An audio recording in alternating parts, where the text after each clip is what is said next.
इदं देवी गुरुत्यक्षरद्वयम्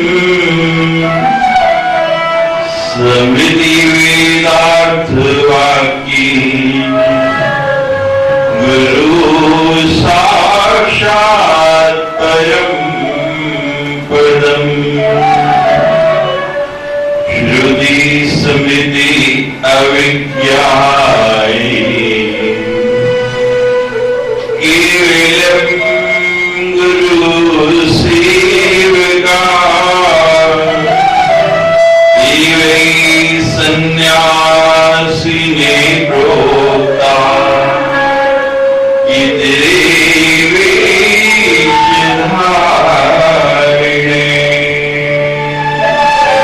नित्यं ब्रह्म निराकारं निर्गुणं बोधेत्परं सर्वब्रह्म निराभासं दीपो दीपोऽन्तरं यथा।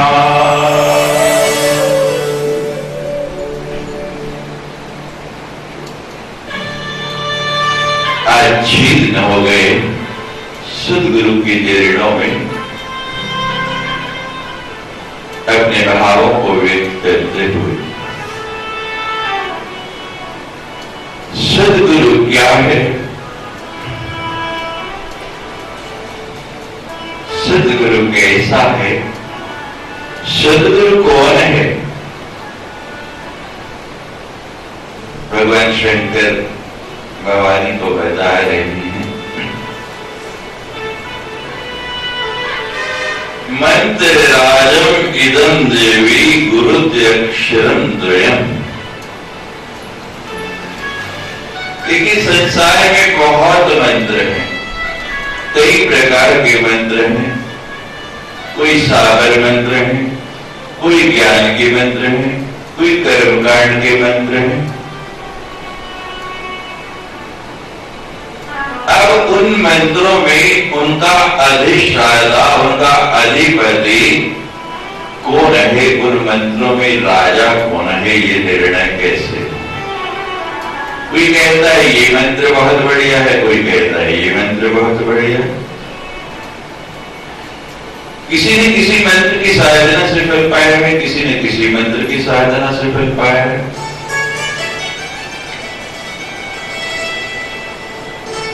एक ब्राह्मण थे और महाराज गायत्री के उपासक थे। ब्राह्मण जो भी होगा गायत्री की तो उपासना करेगा ही।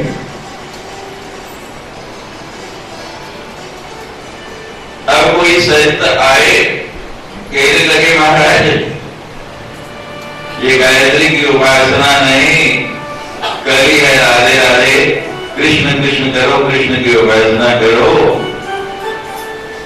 तभी साधना फलीभूत होगी।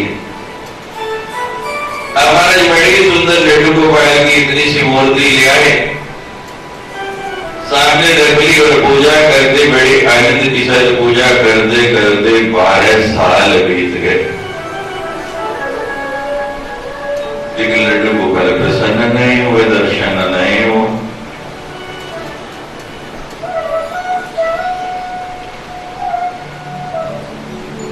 नहीं, जो पहले कर रहा था वो ठीक है, मां तो दयालु है, कृपामयी है, कृपालु है, ममतामयी है।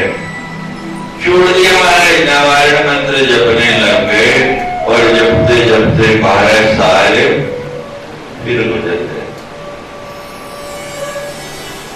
मां भी प्रसन्न हुई। ये सब बेकार की बातें हैं।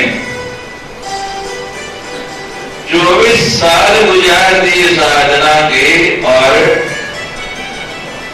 साक्षात्कार नहीं, यहाँ तो 24 महीने नहीं गुजार पाते।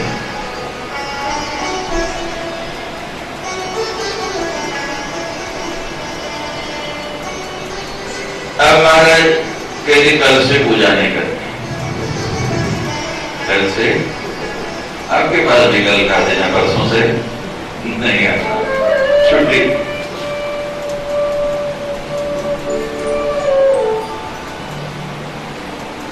मन में विचार कर लिया और सुबह जो है कहते पूजा करनी नहीं तो जल्दी उठना क्या, आराम से, लेकिन नींद तो वो खुल गई 4 बजे जो उठते थे।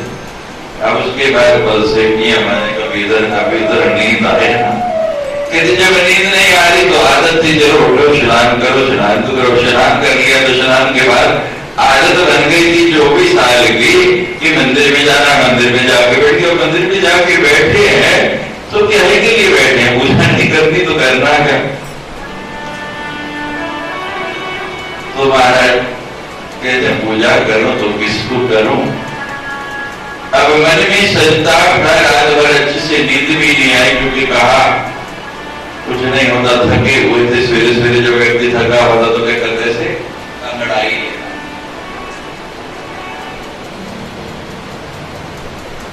जब अंगड़ाई ली ना तो देखा क्या, वो जो लड्डू गोपाल जिसकी 12 साल पहले पूजा की, उसको उठा के ऊपर रख दिया, वो ऊपर खड़ा। जब नीचे दृष्टि की तो सामने वहां पे दृष्टि पड़ी। चलो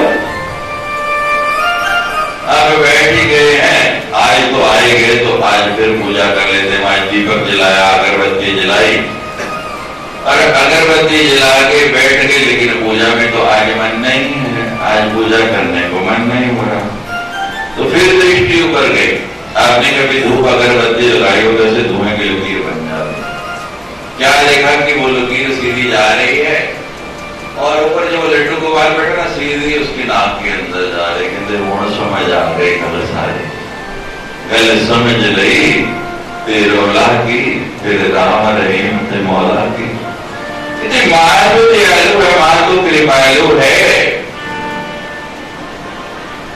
यही बदमाश है। पूजा तो मैं मां की करता हूं, जैसे ये धुआं है ना अगरबत्ती का सारा वो ले रहा है, तो ये सारी पूजा इसको ऊपर नहीं बैठने देना, हटा देना। तुम्हारा जब ऊपर देखा हटाने के लिए उठे तो वो लड्डू गोपाल जो थे ना, वहां भगवान प्रकट हो गए, मुस्कुरा रहे, हंस रहे।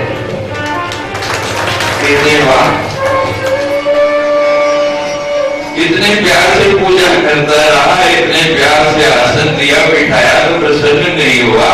आज आके हटा देता हूं तो झट प्रसन्न हो गया।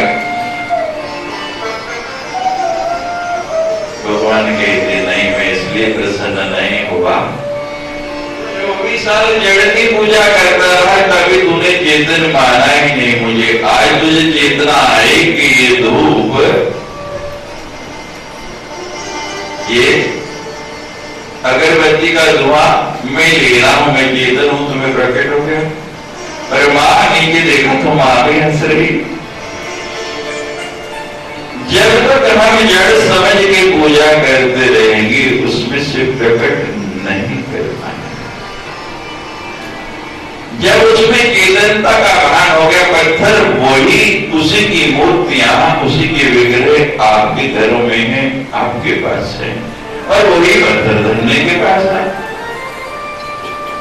वही प्रस्तर की मूर्तियां आपने विराजमान कर रखी हैं, धातुओं की मूर्तियां, सोने चांदी पीतल जैसी जैसी, जिसपे आपने घर में विराजमान कर, और वही मूर्ति मीरा को संत ने दी।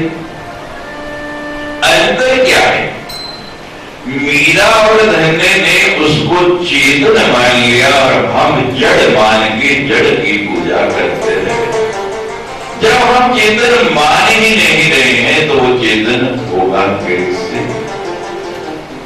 यदि आपको स्मरण हो, बड़े संत जब हम 10वां अवतार दिवस मना रहे हैं, प्रथम अवतार दिवस था और संस्कार चल रहे थे, मां भगवती जो आपके सामने विराजमान है, इस मंच पे इतने संत बैठे थे कि मंच भरा था, मंच छोटा पड़ गया, और जितने मंच पे थे उससे ज्यादा संत यहाँ नीचे बैठे हुए थे, और लोग तो बाहर खड़े थे।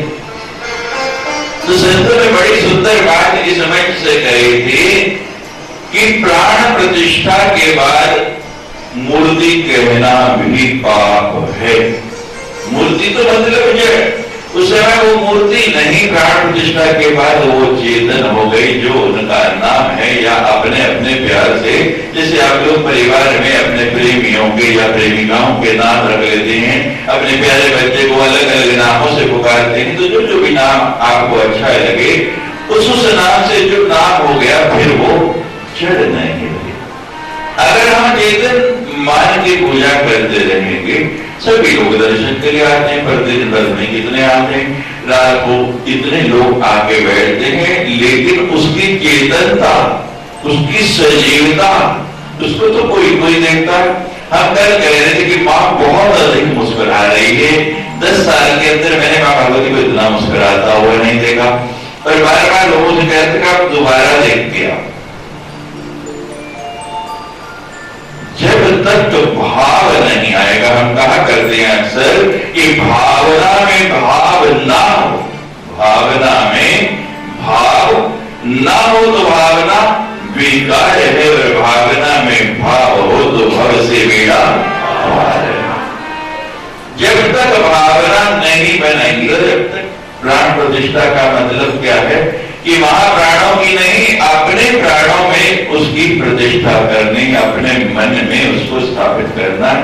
इसी से बड़ी संत आदि हैं कि शास्त्र में जो भी संत जाता है ना, संतों ने अपने अपने नाम रखे हुए। एक संत तो इतने हमारी माँ के आशिक हैं, जब भी मिलते हैं कहती वो मेरी मनमोहिनी कैसी है। शुरू में जब पहली बार उन्होंने पूछा तो मुझे समझ नहीं आया, कहते स्वामी जी ऐसा मेरा मन मोह लिया कि सोते जागते वो मेरे सामने से हटती नहीं। आप किसी को भी अपने हृदय में, अपने प्राणों में स्थापित करके जागृत कर सकते हो, और जागृत भी अगर आपके प्राणों में नहीं बसा तो वो जड़ ही है। अब ये जड़ से चेतन कैसे बनेगा, उसमें चेतनता कैसे आएगी, तो यहां लिखा है ना नवारण मंत्र जपने से, ना गायत्री मंत्र जपने से, ना कृष्ण मंत्र जपने से, और ना राम मंत्र जपने से। अब मुझे बताओ, सारी की सारी प्रजा किसके अधीन होती है? राजा के। सारे के सारे मंत्री किसके अधीन होते हैं? राजा की। तो यहां लिखा है कि मंत्र राजम इदम देवी, भगवान शंकर कह रहे हैं कि पार्वती सब मंत्रों का जो राजा है वो तुम्हें मैं बता रहा हूं कि सब मंत्रों का राजा कौन है, उनका अधिपति, उनका शासक कौन है, कौन सब मंत्रों पर शासन करता है। क्या कह रहे? गुरुरित्ते अक्षर द्वयम्, ये केवल 2 अक्षर का मंत्र, गु और रू, ये 2 अक्षर का मंत्र जो है ये सब मंत्रों का मंत्र राज है।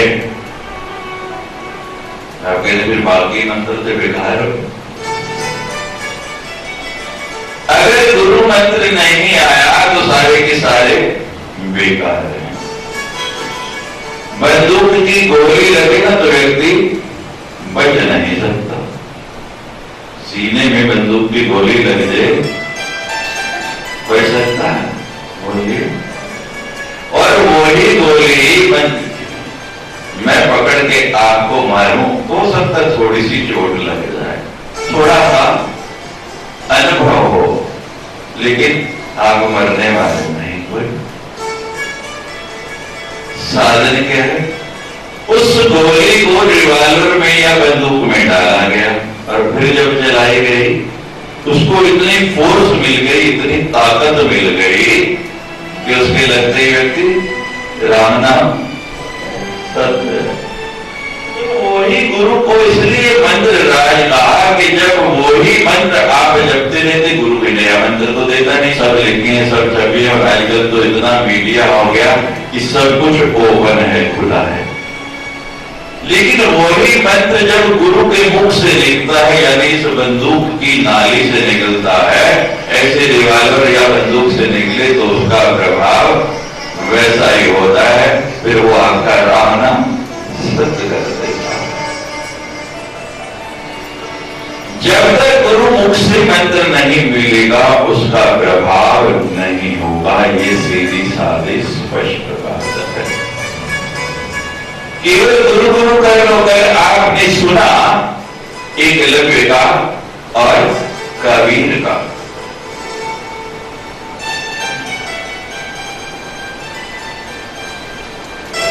अगर शिष्य गुरु नहीं बनाना चाहे तो गुरु गुरु बन सकता है? बोलिए। अगर शिष्य हमको कोई गुरु नहीं बनाना चाहे तो हम कितना भी चाहे उसके गुरु बन सकते हैं? बोलिए। लेकिन शिष्य चाहे गुरु चाहे या ना चाहे वो उसको गुरु बना सकता है। शिष्य के अंदर इतनी ताकत है। तो धर्म ने इसीलिए आपको कहा था कि शिष्य बनना सीखो। यह लिखा है गुरु गीता में कि यदि गुरु आश्रम के गुरु स्थान के आसपास हमारा घर 1 किलोमीटर के दायरे में पड़ता है तो हमको प्रतिदिन दोनों समय गुरु घर जाना चाहिए। लिखा, मैंने अपनी तरफ से नहीं कहा, हमारा बहुत प्रयास था लेकिन छप नहीं पाए क्योंकि बहुत काम है उसमें। बाद में गुरु गीता जब छपेगी आप पढ़ेंगे तो आपको पता लगेगा कि अगर 1 किलोमीटर के दायरे में मेरा घर है तो मुझे प्रतिदिन 2 बार जाके नमस्कार करना है। अगर उसी नगर या ग्राम में है तो हर सप्ताह मुझे गुरु घर जाना चाहिए। अगर उसी जिले में है तो महीने में 1 बार मुझे गुरु घर जाना चाहिए। और अगर दूर है तो हर साल मुझे वहां, ये कम से कम नियम बताया गया है। अब अपने आप को आप लोग तोल लेना और कितना कहते जी 8 साल में प्यार ज्यादा थोड़ी हो जाता। प्यार तो दिल का आई ना है तो ये आए भी तो प्यार ना होया। अब मुझे बताओ कि प्यार मिलने से बढ़ता है? मैं गलत कह रहा हूं? बड़े बड़े गाने हैं, आन मिलो सजना,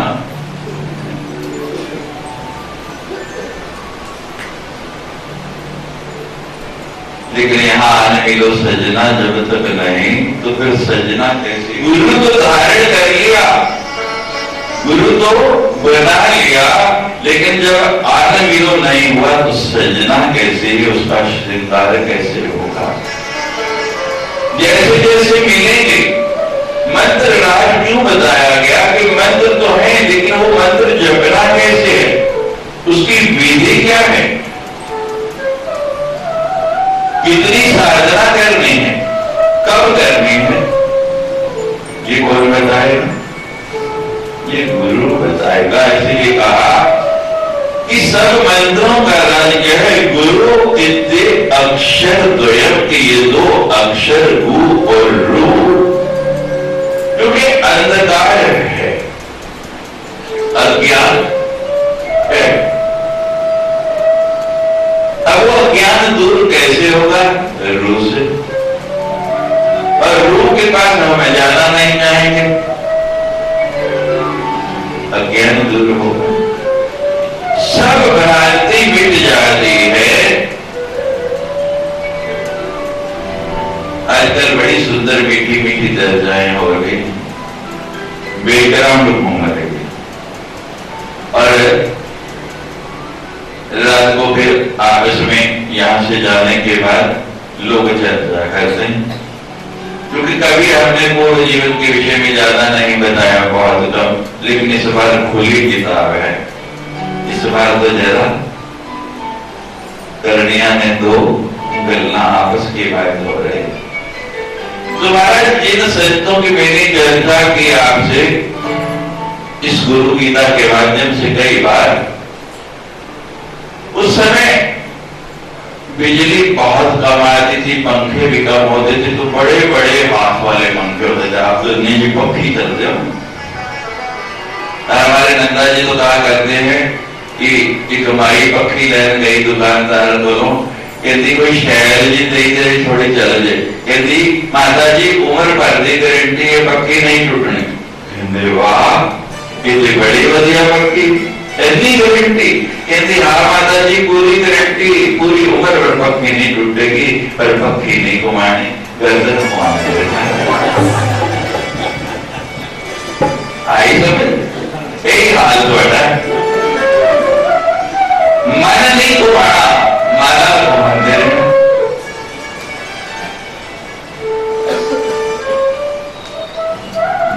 तक ये नहीं हुआ तब तक नहीं। कर का मन का डाल दे और मन का मन का कहा गया है, मन का, वो मन का नहीं, और भी कोई नाम दे सकते थे। मन का क्यों कहा? मन का। जब तक ये मन नहीं, अब मुझे बताओ, आप लोग बड़े सौभाग्यशाली हैं, बड़े किस्मत वाले, कभी कभी मुझे आपसे जेलसी होती है।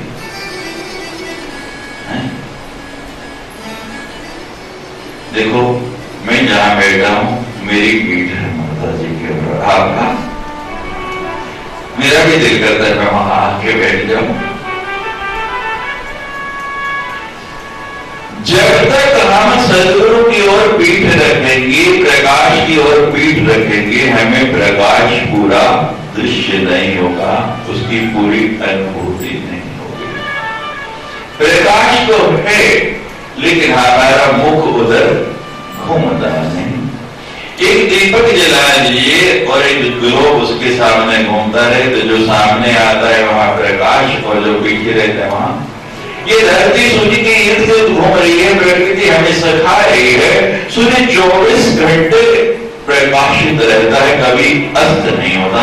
लेकिन यदि महाराज रोज सूर्य उदय होता है, रोज अस्त होता है। सूर्य भी घूम रहा है, पृथ्वी भी घूम रही है, पृथ्वी का भाग घूमते घूमते सूर्य के सामने आ जाता है, वहां दिन हो जाता है, और जो पीछे चले जाता है वहां रात हो जाती है। यही स्थिति हमारी है। जब हम गुरु के सन्मुख रहते हैं तो प्रकाश ही प्रकाश है, लेकिन जब गुरु से विमुख रहते हैं तो फिर क्या है? अंधकार ही अंधकार है। सन्मुख होई जीव मोहि जबहि, जन्म कोटि अगना सही तबहि। सूत्रकांड में लिखा है कि जीव के मेरे सन्मुख होते ही एक नहीं, करोड़ों जन्म का जो अंधकार है वो दूर हो जाता है। अब रामचरितमानस में सच लिखा है कि जो बोलिए, जल्दी जल्दी बोलिए, सही पढ़ा था मैंने, सच है ना?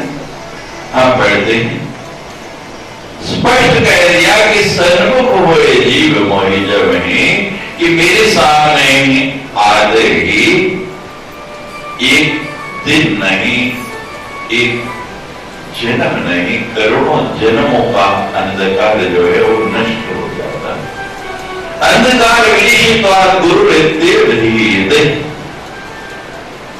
और सदगुरु के सामने आने के बाद भी, ईश्वर के सामने आने के बाद भी अगर अंधकार या अज्ञान नहीं मिला तो समझ लो अभी हम गुरु से विमुख हैं, सन्मुख नहीं है।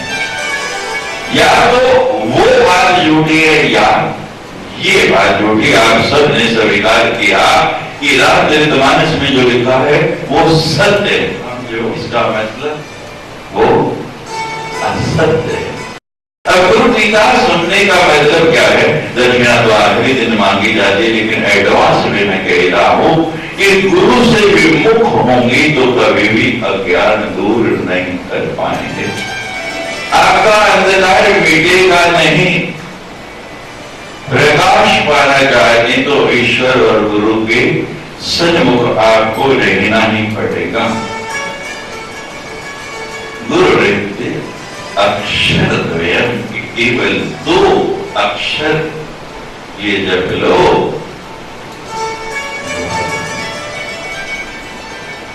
तो हम आपको बता रहे महाराज कि वो बड़े बड़े, इतने बड़े बड़े पंखे,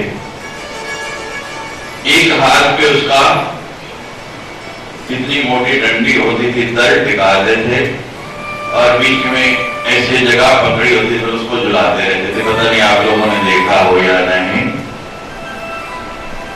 तुम्हारा जो नियम था, खुले में सोते थे गुरुजी, और हम वो पंखा चलते रहते थे। गुरुजी ने जब तक 3-4 बार नहीं कहना कि सो जा बेटा, तब तक हमने छोड़ना नहीं। गुरु परीक्षण करता है।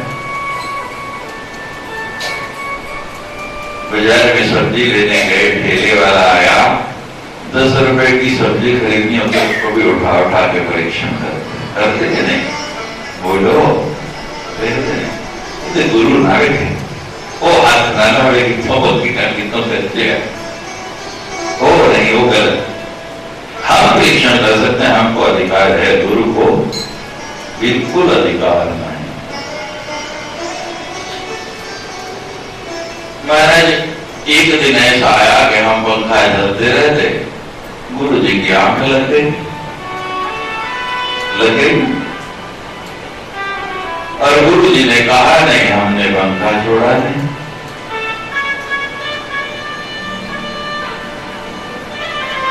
वो रगड़ खाते खाते घाव हो गया हाथ में। क्या हो गया? घाव हुआ तो महाराज उसमें से रक्त बहने लगा और हम तो महाराज गुरु गुरु जपे जा रहे और लगे हुए, वो गर्म गर्म रक्त बहता हुआ सीधा उनके मुख के ऊपर पड़ा। वो एकदम उठे और सोया नहीं। शिष्य का समझता कि गुरु सो गया, लेकिन बुल्ले शाह का बड़ा लगी वाले कभी नहीं सोते, गुरु सोए नहीं है। क्या हुआ? हाँ गुरु जी कुछ ईसा आशीर्वाद आपके सामने खड़े हो रहे हैं।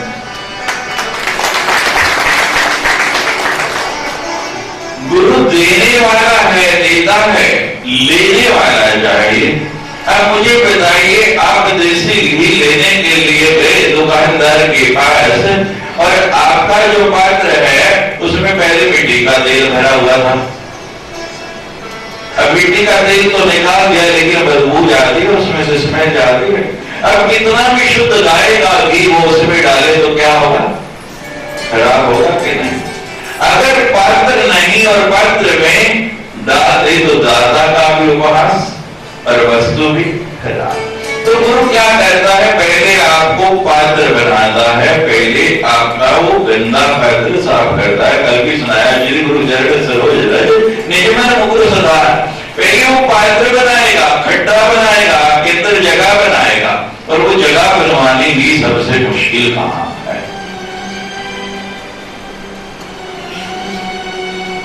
बहुत कठिन काम है, लेकिन जब वो पात्र बन जाता है फिर क्या करता है? गुरु उसमें गुरु दीक्षा देता है। क्या देता है? दीक्षा देता है। और क्या देता है गुरु दीक्षा में? गुरु दीक्षा में साक्षात भगवान को ही उस पात्र के अंदर ला के डाल देता है। इसीलिए कहा है कि मंत्र राज। गुरु क्या है? मंत्र का राजा की विविधोष समृद्धि वेदांत वाक्य गुरु साक्षात परम परम।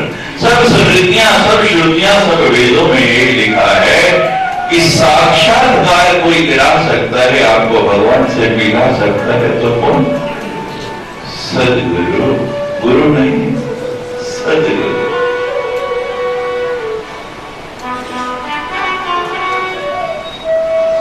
दादा ऐसा संत मिला दे और अंतर मन का ज्ञान करा दे।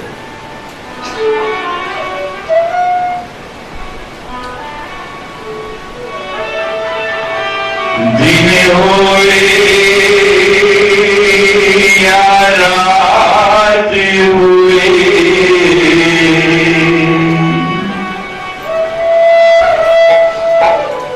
दिन होए या रात हुए, तेरा शुक्र करा मैं। तेरे हुंदिया मेरे गुरु जी,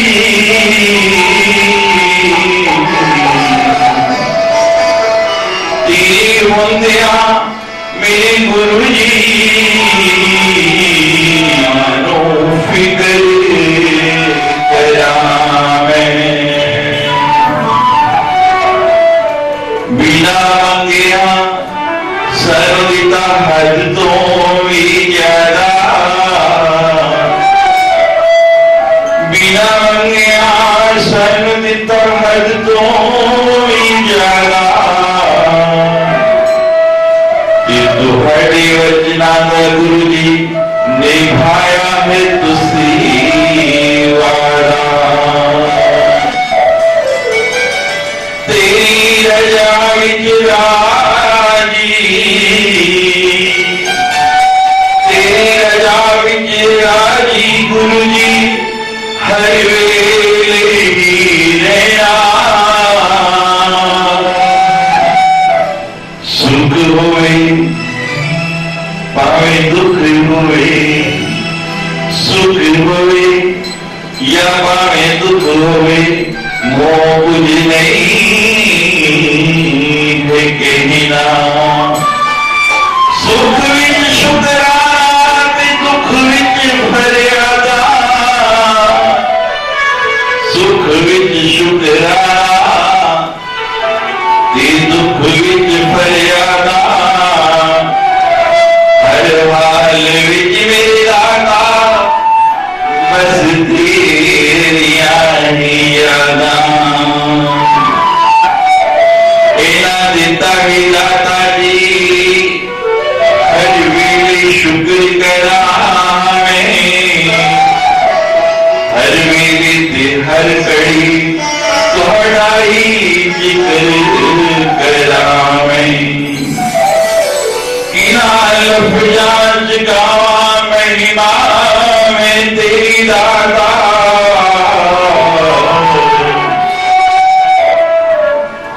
हर हाल विच निभाया है तुसी साडे नाल वादा पापड़ के हमेशा चंगे पासे वल में तुरा ऐसी अवसर आ जाए कि व्यक्ति नाम डेवलप हो जाता है लेकिन सदगुरु की बात पकड़ के रखते हैं बात पढ़ के हमेशा जंगे पासे वल में तुरा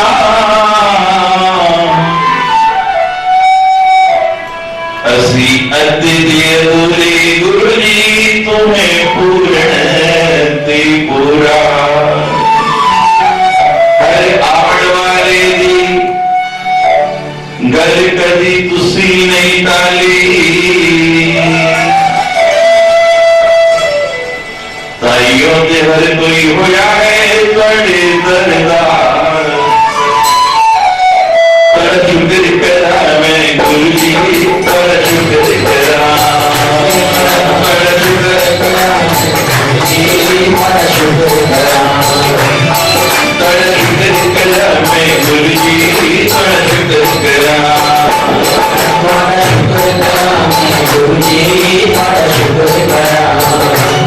देखो जिसको आपने अपने गुरु से नहीं करे पर शुक्र करा मैं गुरु जी पर शुक्र करा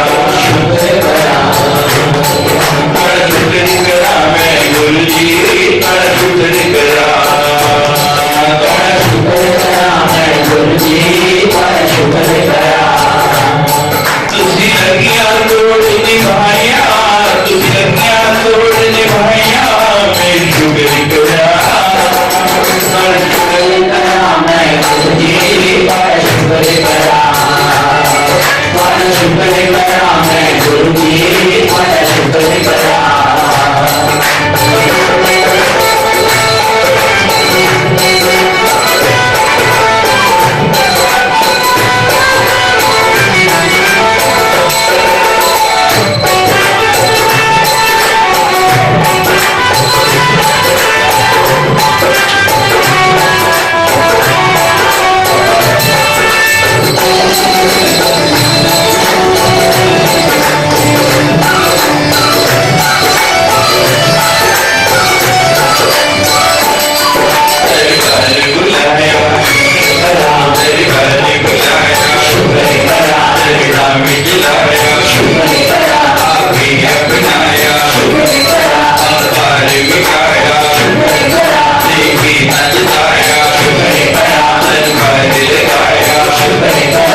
शुक्र करा मैं गुरु जी Thank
you.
Shukr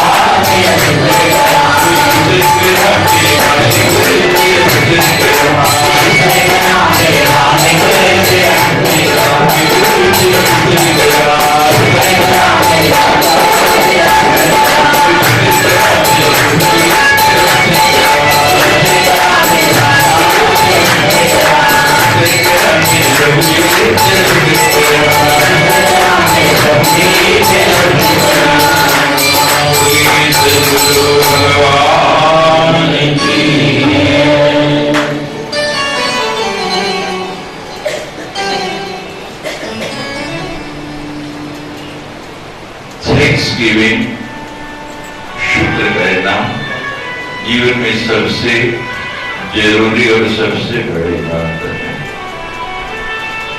लेकिन हम ऐसे हैं कि जिस ईश्वर ने हमें इतना कुछ दिया उसका धन्यवाद तो नहीं कर सकते, उल्टा शिकायत करते रहते कि ये नहीं मिला, वो नहीं मिला। जब मिल जाता है एक बार धन्यवाद कोई लोग कर आते हैं, लेकिन जो नहीं मिला उसकी शिकायत बहुत ज्यादा रहती है।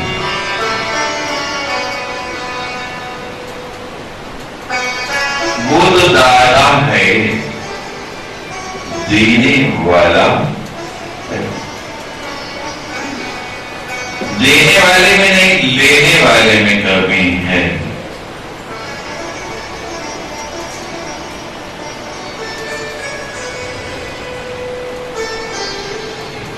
श्रुति स्मृति अविज्ञाय केवलम गुरु सेवका,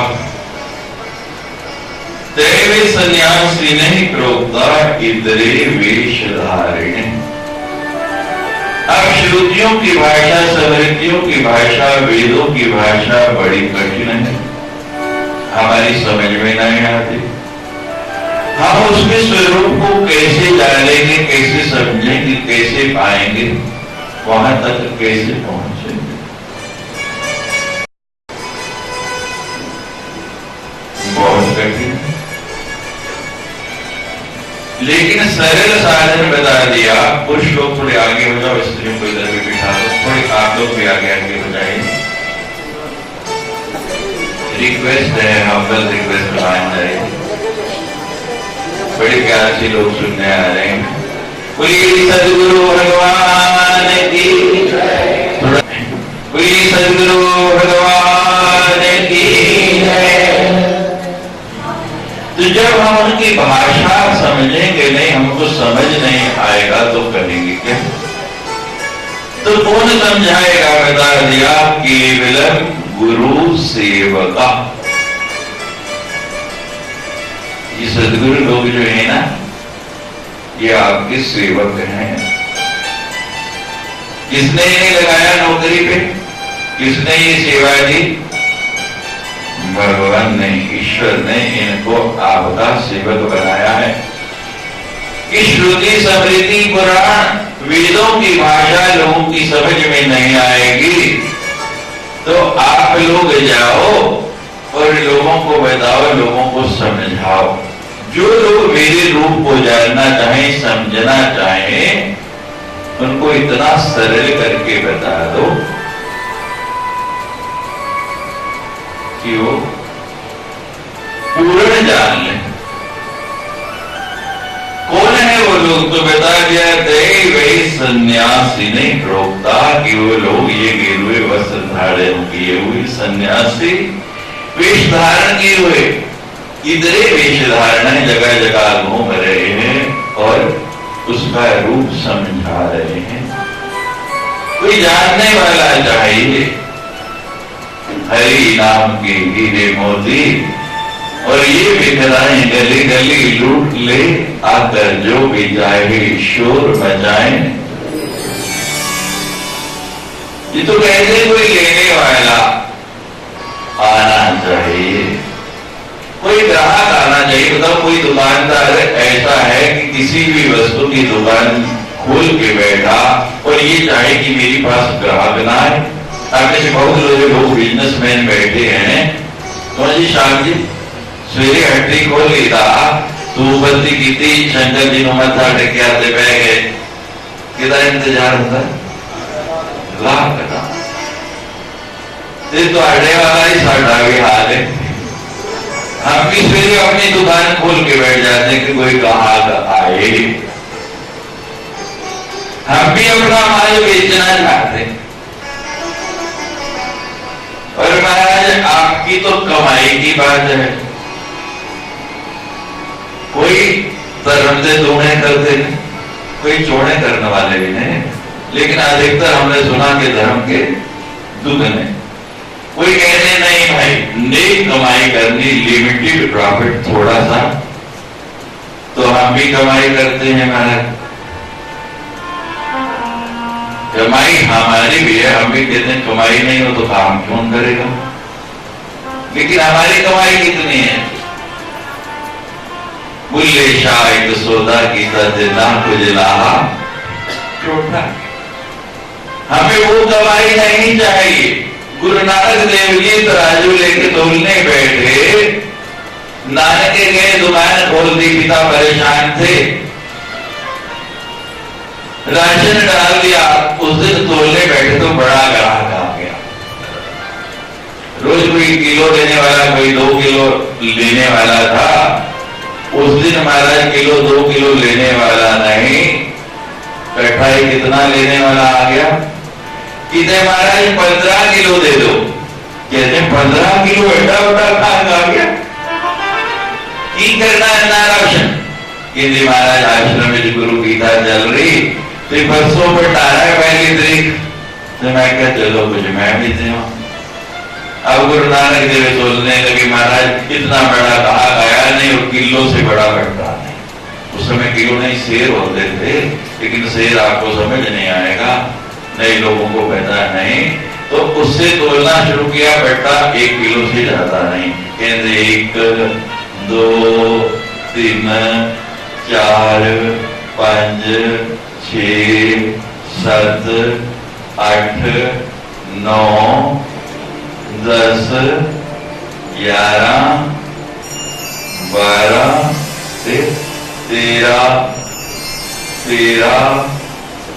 13 तो की गिनती बोलो। तोल देता, सारी की सारी दुकान तोल देती, सब कुछ 13।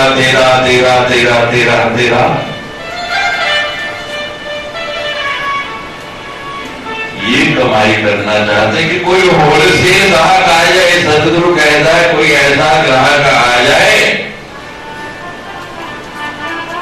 और फिर जो सदगुरु खुलता है महाराज देने के लिए, सर्वस्व लुटा देता है कि कोई लेने वाला तो मिले। लेकिन हम तो आते नहीं उसके लिए।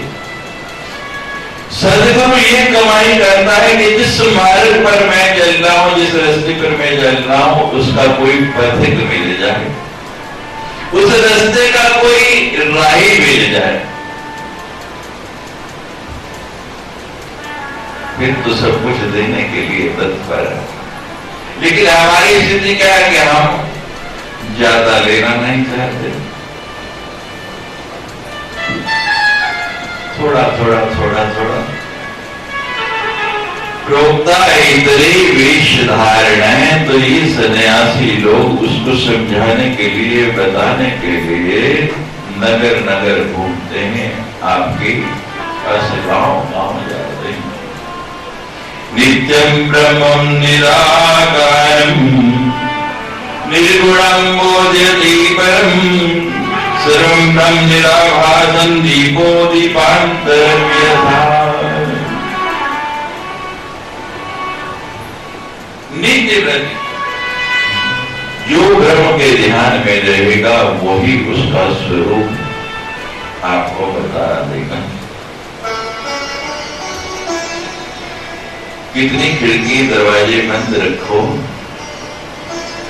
धूल फिर भी आती है। झाड़ू मन मंदिर में काफिला, झाड़ू रोज लगाया कर। जब घर की ये स्थिति है महाराज, आजकल तो वो बड़ी कीड़े टाइट खिड़कियां लगने लग पड़ी, लेकिन उनमें से भी आ जाती है, और नहीं तो आपके अपने कदमों के साथ बड़ी धूल चली जाती है। आजकल तो सिंगल डोर फैशन है। हम आपको बता रहे कि एक दरवाजा होता है, पूरा घर 1 लॉक सिस्टम, एक ताला लगता हो जाता है। लेकिन यहाँ तो महाराज 1 नहीं 2 नहीं, पूरे के पूरे 9 द्वार हैं। कितने? 9 द्वार है, और 9 के 9 द्वार से निरंतर गंदगी जा रही और अनलिमिटेड जा रही, जिसकी कोई सीमा ही नहीं। क्योंकि इनकी कोई शेप ऐसी बनी है, इनका कुछ निर्माण ऐसा हुआ है कि इनमें से गंदगी जल्दी जाती है और अच्छाई बड़ी कठिनता से जाती है। क्यों कि समय का प्रभाव है। आज के समय में जो गंदगी है, कुविचार है, कुदृष्टि है, वो तो सुपरफास्ट गाड़ियां बन गई, और जो अच्छाई है वो पैसेंजर ट्रेन बेचारे चुप चुप चुप करते चलते। अब 9 द्वारों से जो गंदगी नित्य प्रति जा रही है, यदि हम उसको निरंतर साफ नहीं करेंगे तो वहां तो कचरे का ढेर ही बन जाएगा। और आज का नहीं, बहुत दिनों का ये इतना बड़ा ढेर बन गया कि जमा हो गया। तुम्हारे हमारे प्रधानमंत्री जी आए हैं, मोदी जी, उनकी बड़ी इच्छा है मेरा देश स्वच्छ बने, सुंदर बने, साफ बने। केवल उनका ही है या आपका भी है? बोलो, सबका है, जिनका है जरा। तो आपको भी अपना देश साफ बनाना, कैसे करेंगे? रात हम आपके पास जा रहे थे और यहाँ जो हलवा मटा ना, उसको खा खा के पूरे सीढ़ियों से लेके रास्ते में वो पैरों से टकर आते रहे। जिन दोनों में मिला खा के उनको, हम अपना घर नहीं साफ कर सकते, अपना आश्रम नहीं साफ कर सकते, अपनी गली नहीं साफ कर सकते, तो देश कैसे साफ करें? आपका शहर आपके देश का हिस्सा है या नहीं? बोलिए, आपका घर उसका हिस्सा है। तो जब ये नहीं करेंगे तो देश कैसे साफ कर पाएंगे? और ये होने वाला भी नहीं। क्यों? पहले हम अपना शरीर ही नहीं साफ कर पाते। कहने महाराज रोज नाना मल के घर में 2-2 3 बार नाना, आप कहते साफ नहीं करता। वो बाहर की सफाई की बात नहीं कर रहे हम भाई, आप अपने घर के बाहर की नाली तक सफाई नहीं करते, सड़े से आगे एक कदम नहीं बढ़ते।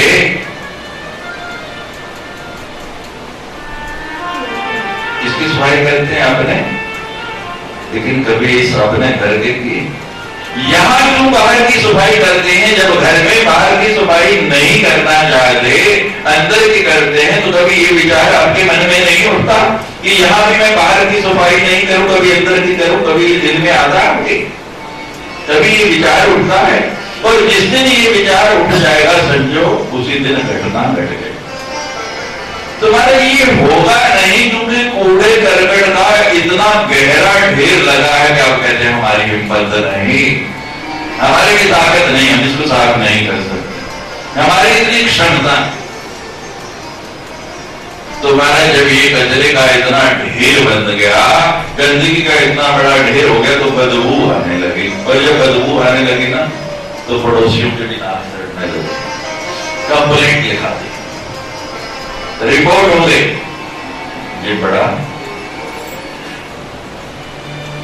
अब क्या होता है जब रिपोर्ट हो, भाई बड़ी गंदगी है, सफाई करा दो। सरकारी कर्मचारी आते करते हैं नहीं? बोलिए, करते। तुम्हारा जब यहाँ की यही स्थिति हो गई कि ये रिपोर्ट पहुंच गई इस कुछ दिनों वाली सरकार के पास नहीं, जो परमानेंट सरकार है, जो सदा रहने वाली सरकार है, उस सरकार के पास। और जब उस सरकार के पास ये कंप्लेंट पहुंची कि बड़ी गंदगी हो गई है महाराज और सफाई हो नहीं रही, तो कोई प्रयास करो। तो भगवान कहते ठीक है भाई। तो भगवान के पास जितने ये सफाई कर्मचारी थे ना, ये सन्यासी कपड़ों वाले, सन्यासी प्रोक्ता इतरे वेद धारण, तो उनको भेजा कि जाओ और आप ये कचरे के ढेर उठाओ, इनकी सफाई करो। तो जब भी कोई सत्संग होता है तो महाराज ये समझ लेना कि ये सफाई कर्मचारी आ गए हैं। लेकिन हाँ, ऐसे हमें इतनी प्रीति हो चुका कि हम वो भी नहीं देना चाहते।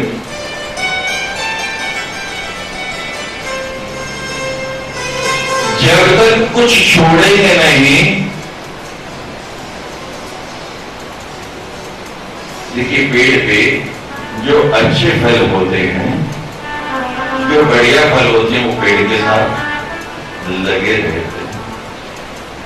लेकिन जो फल सड़ जाता है, गल जाता है, वो लगा रहता कि गिर जाता है, वो गिर। तो हमसे तो पेड़ भी अच्छा, वो अपना गला सड़ा खराब फल स्वयं गिरा देता। हमारा तो गिरवाने के लिए लोग आते हैं, तो भी हम उसको गिराना नहीं चाहते, उसको हटाना नहीं चाहते। नित्यम रम्या कालम,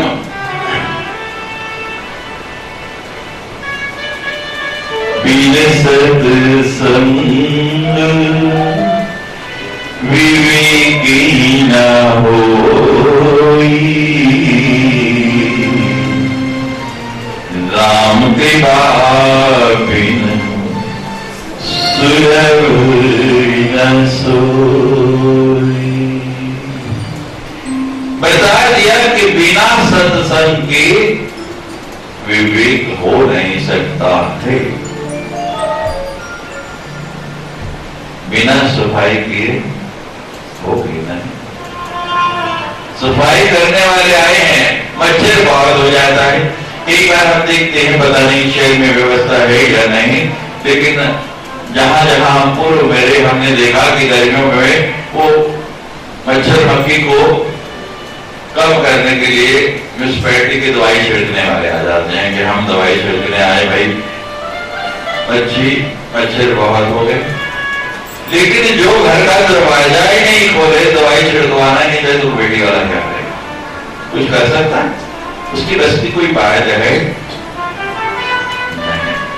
तो यहाँ पे यही बात है कि ये लोग तो महाराज अपनी मुंह पिचकारी लेके दो मरे, थोड़ी सी छिड़कवा लो, नहीं ऐसा नहीं करना, और जो को मंजूर है नहीं करना। कभी कभी इच्छा हो जाती है, एक आधा दिन कर लिया कि ठीक है महाराज, बिना सत्संग विवेक नहीं हुई तो एक दिन कर लेते हैं।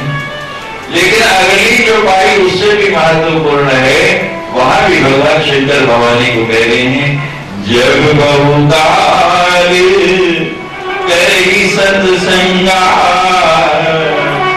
तब होई सब संशय भंगा। एक दिन नहीं, जब बहुत काल तक हम सत्संग करेंगे, निरंतर सत्संग करेंगे, तब संशय मिटेगा, तब वो देखिए हमारे सबसे देव, बाकी सब देव, लेकिन भगवान शंकर को क्या कहते हैं?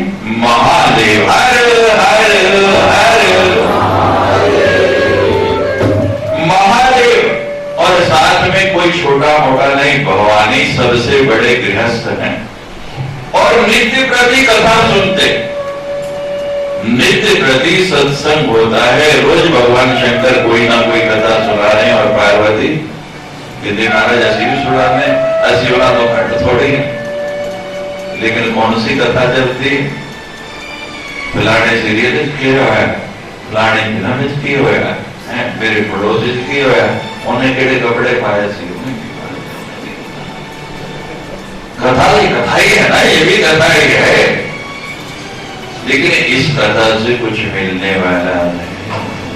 जिस कथा से मिलने वाला है, जरा विचार करो कि पूरे दिन में हम और चर्चाएं कितनी करते हैं, और भगवान के नाम की कितनी करते हैं। परसेंटेज आप स्वयं निकाल लेना, फिर बता दो कि शून्य शून्य।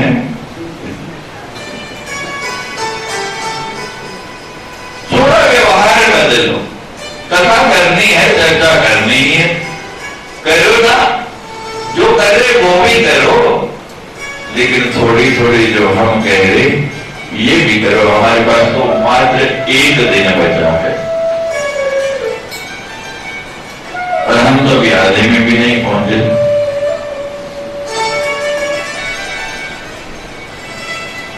जब तक ये चर्चा नहीं करेंगे, सत्संग कहा गया, जब तक सत्य का संग नहीं करेंगे। सत्संग ये नहीं कि सत्संग में आगे बैठ के सुना, जब तक उसका संग नहीं किया और उस सत्संग का झाड़ू बनाकर एक एक सीख इकट्ठे करके उसको उसको गुहारें, और जब वो साफ हो जाएगा फिर देखो कितना होगा। निर्गुणम बोधयते परम, कि वो जो निराकार निरंकार है, निर्गुण है, वो साकार होके आपके सामने प्रकट हो जाएगा। उसकी सुंदर छवि आपको नजर आएगी। सर्वब्रह्म निराभासम दीपो दीपोत्तर तथा, कि जैसे एक दीप से दूसरा दीपक प्रकाशित हो जाता है, ऐसे ही आपके अंदर हर तरफ प्रकाश